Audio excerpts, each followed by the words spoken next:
All 26 cars racing at this year's Repco Bathurst 1000 will feature Pedders suspension, including coil springs that are manufactured right here in Melbourne. So I've come out to Pedders today to discover how on earth do they turn this into this.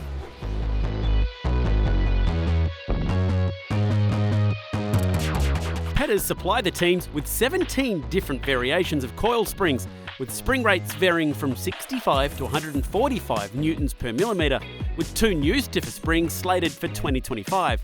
What do those numbers mean? Well, spring rate is measured by how many newtons of force is needed to compress the spring by 1 millimetre. The higher the number, the stiffer the spring. Teams receive 8 of each spring per car, meaning Pedders have supplied the paddock with a whopping 4,800 springs, which, believe it or not, equates to 10 kilometres of steel. That's nearly 1.5 laps around Bathurst. It is the great race. It's 1,000 Ks. It's incredibly difficult. There are so many things that go on, and Pedders are so proud to be part of that action.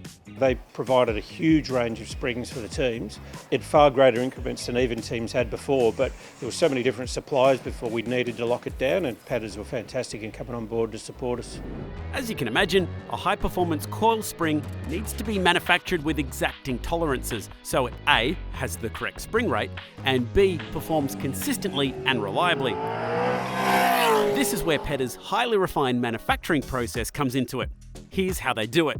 Step 1. Grab a piece of high-quality steel and snip it to the exact length needed.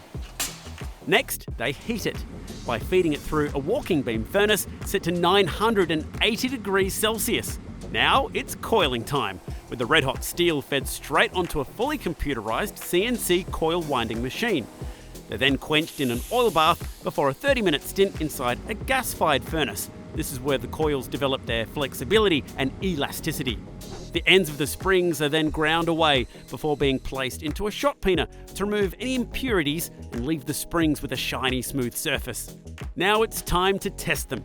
Each spring is individually tested to see if it maintains the correct spring rate. Any duds are scrapped and the perfect springs make it to the next round. Powder coating. Powder is attracted to the coil by a magnetic process where the coil is negatively charged and the nozzle of the gun is positively charged. Then they're back in the oven to set, this time at 220 degrees for 30 minutes. Now they look the part. One final round of checks is completed before the coils go to the inkjet for branding and technical info. And there you have it, a Pedders coil spring ready to tackle the mountain, made right here in Melbourne. It's a great Aussie product for Australia's great race.